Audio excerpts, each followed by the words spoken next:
Une nouvelle heure commence sur France Bleu Gard Lozère avec le département du Gard. 8 heures.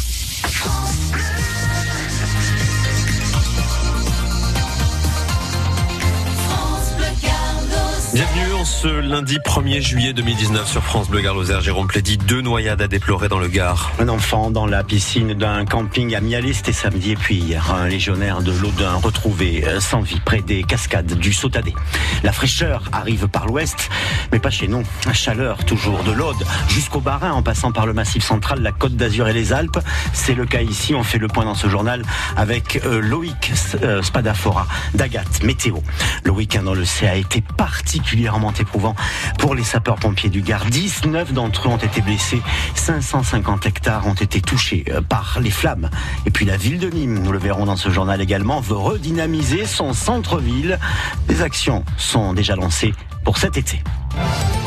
Un légionnaire du 1er régiment étranger de génie de l'Audun a été retrouvé noyé hier en fin d'après-midi à La Roque-sur-Cèze. Ce sont des baigneurs qui ont découvert son corps en face de la plage d'un camping dans une zone autorisée à la baignade. Samedi déjà, un enfant de 5 ans est mort noyé dans la piscine d'un camping à Mialet. Et si les fortes chaleurs nous incitent bien sûr à vouloir se rafraîchir, il est important de rentrer dans l'eau progressivement, nous explique Olivier Jaman. Il est membre de la Fédération française de prévention des risques domestiques.